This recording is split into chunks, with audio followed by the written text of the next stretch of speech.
Welcome back to the channel. This is Sean's Take on Things. I am Sean. Today, my take on how to use a chef's steel to keep your kitchen knives sharp. I say a chef's steel to keep them sharp. We're not sharpening a knife, we're honing a knife. What's the difference? Stick around.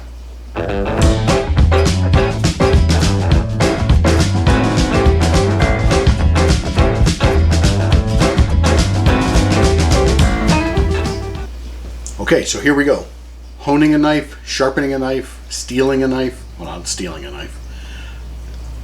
What is it? How do you do it? Why do you want to?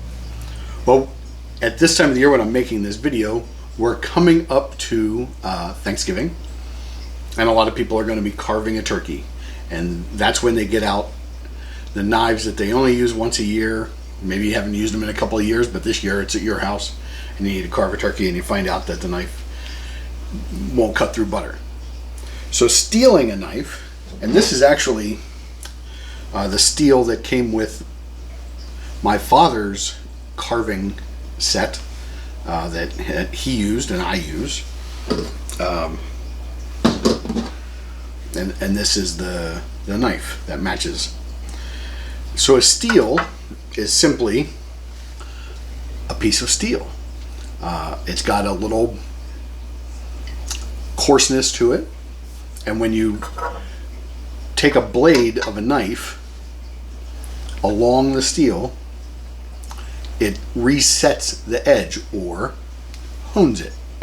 So on your knife, when everything is perfect, it makes a perfect little teepee, a little pyramid. And as you use the knife, pieces of it will sort of fall over and open up, and the blade becomes dull because now you're cutting with that. So when you steel down, it puts those pieces back into place so that then you have a smooth edge that will slice through things. Now, to sharpen a knife is to actually remove metal to reset that edge. If there's too big of a divot, if it get blunted from misusing it on a cutting board or not a cutting board, then you would use a diamond steel, which I will show you in a second, or a whetstone, and I'll do a whole nother video on whetstone sharpening of knives. If you have a family heirloom like this, it's probably better if you let a professional do it until you're used to sharpening knives and have some confidence. In your kitchen, you should have a 12-inch chef's knife. This is nothing fancy. I'm going to leave some links below to knives that I like, and if you buy through those links, they'll help out the channel a little bit. 12-inch knife, an 8-inch chef's knife, so you have a little finer control. And then you do want to have a paring knife, just a little 3.5-inch paring knife for some fine work. And then checking out at my butcher not too long ago, they had these little plastic handled, what seemed to be a terrible little knife for sale for $1. It's a $1 knife, but it keeps sharpening right back up, and I keep using it for, carving fruit or slicing twists out of limes and things. I will be doing a series on cocktails, so stick around. If you have a favorite steel or a knife size that you use, let me know in the comments what that is. So how does this work? How does honing a knife work? So as big and impressive as a knife is, the business end edge of the knife is all that we're talking about. When I talk about an angle, I'm talking about the angle of the body of this knife as it cuts down to the point. And the edge that we're going to talk about in a minute is that bevel, because we're only sharpening that last little bit. We're only honing that bit. I'm going to do a basic knife cutting using tutorial too, to make sure you're holding your knife right when you use it. But for this practice, there's two different ways to do this. Some people will tell you to stand your steel up, lean it towards you at about 45 degrees, and sharpen your knife this way. You do want to put something down so that you don't chase it away. And you can do that. I don't. The other way is to, and you want to have a good grip on this. You don't want to tire your hand out, but you want to have a good grip on it. And we're going to set the angle at the butt hilt of the knife right onto the tip. And if this is 90 degrees straight in, if you cut 90 degrees in half, that's 45. And if you cut 45 in half, it's about 22. 22 is roughly where you're starting to look for your angle. So when you set that knife on there, you want it at about 22 degrees. And then you're just going to move your elbow so that you take the whole knife straight along. And after you do 3 or 4 on the one side, take it up to the top, set the same angle, and if you look right at it, you can see when your knife is sitting properly on there. And you just take it and do the same number on both sides.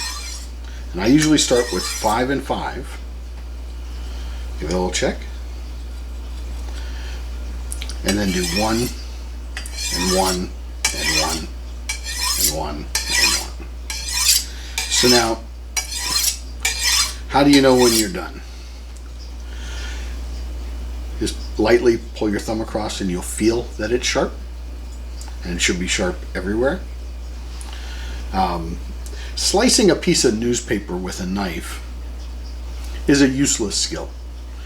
One, there's a technique to it, and you can do it with the back end of a screwdriver if you know how. But if your knife is sharp and you pull up your sleeve, you should be able to cut some of the hair off. And if it does, your knife is plenty sharp, and it's time to go to work. It's the same angle for any size knife. Just look at that edge, line it up, and just the weight of the knife each time.